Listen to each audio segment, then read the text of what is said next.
ব্রাহ্মণবাড়িয়ায় আইনের প্রতি তোয়াক্কা না করে ফসলি জমি থেকে মাটি কাটার মহোৎসব চলছে। প্রতিদিন কয়েকশো গাড়িতে দিনরাত বিরামহীনভাবে জমির উপরিভাগের মাটি কেটে নেওয়া হচ্ছে ইটভাটায়। উর্বর মাটি কেটে নেয়ায় কমেছে ফসল উৎপাদন, আর ইটভাটার ধোঁয়ায় নষ্ট হচ্ছে পরিবেশের ভারসাম্য। ব্রাহ্মণবাড়িয়া প্রতিনিধি আশিক মান্নান হিমেলের তথ্য এবং ছবিতে ডেস্ক রিপোর্ট। প্রকাশ্যে চলছে জমির উপরিভাগের মাটি কাটা।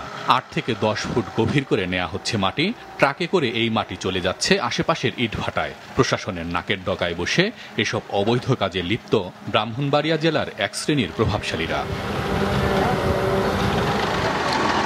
জেলা সদর, সরাইল, বিজয়নগর, নাসিরনগর, আশুগঞ্জ সহ বিভিন্ন এলাকায় দেদারসে চলছে মাটি কাটা। কোথাও কোথাও পুকুর হয়ে যাওয়ার পরও সেখান থেকে ড্রেজার দিয়ে তোলা হচ্ছে মাটি। মাটি তোলার ফলে জমি হারাচ্ছে উর্বরতা। ৪ থেকে ৫ বছর সে জমিতে আর ফসল ফলানো যাচ্ছে না। এতে অপূরণীয় ক্ষতি হচ্ছে কৃষিতে। ক্ষেতগুলা নিচের দিকে চলে যাচ্ছে, ডাবতেছে, এখানে তো আর ধান হইতো না। সরকারকে বলি কেন এগুলো দেখে না? আইসা দৈরা পুলিশ আছে, আইসা দৈরা কটা টাকা দিলে জায়গা চলে জায়গা। জমিতে দেখেন কোথাও কোথাও এত গভীরতা করে পাশের জমিগুলো কিন্তু ক্ষতিগ্রস্ত হয়। তো এই বিষয়গুলা কিন্তু সামাজিকভাবে আমরা সচেতনতা করতে হবে, জনগণ সচেতন করতে হবে যে এইভাবে জমিগুলো ভবিষ্যতে আমাদের খাদ্যের হুমকি হওয়ার সম্ভাবনা থাকে।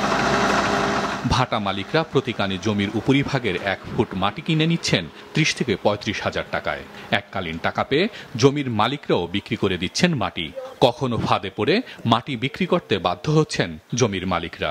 কাজ করতে আসি, কাজ করে যদি আইনের লোকে বাধা দিলে আমি করবো না। বাচ্চা কাচ্চা ঘুম ফারাম যাইতেছে না, মানে ঘুমের থেকে চিল্লে উঠে এমন বাড়িতে আস্তে আস্তে তো আসা যাওয়া করতে পারে, তাই না? কোনো সবাই নিজে বাধা দিছে, এই বাধাটা মানে না।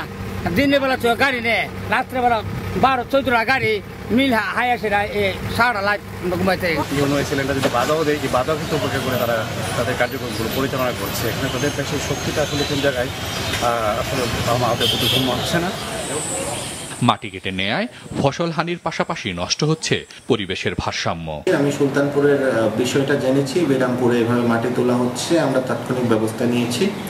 এরকম ব্যবস্থা অব্যাহত থাকবে। আপনারাও যদি কোনো ইনফরমেশন সাধারণ জনগণ পায় আমাদের কাছে দিলে আমরা সাথে সাথে ব্যবস্থা নেই। রেগুলারই আমরা মোবাইল কোড করতেছি, শাস্তির আনতেছি, কিন্তু বেশিরভাগ যেগুলো হচ্ছে যে আপনার রিমোট এলাকাগুলোতে, বিশেষ করে বিজয়নগরের যে রিমোট এলাকাগুলো, সেখানে যাওয়ার যে রাস্তাগুলো যেগুলো আছে, কিছু কিছু রাস্তা এতটা সংকীর্ণ যে গাড়ি যায় না, কোনো গাড়ি যায় না, এবং ওরা টের পেয়ে যায়, আগের থেকে ওদের মেসেজ দিয়ে টের পেয়ে যায়। যে কারণে দেখা যায় আমরা যখনই যাই, বেশিরভাগ ড্রাইভগুলো হচ্ছে আমরা যখনই যাই, যাওয়ার পরে দেখা যায় যে আপনার কেউ থাকে না।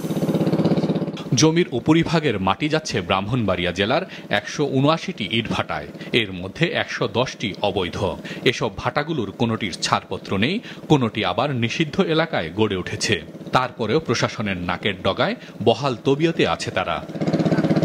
মাছরাঙা নিউজ ডেস্ক।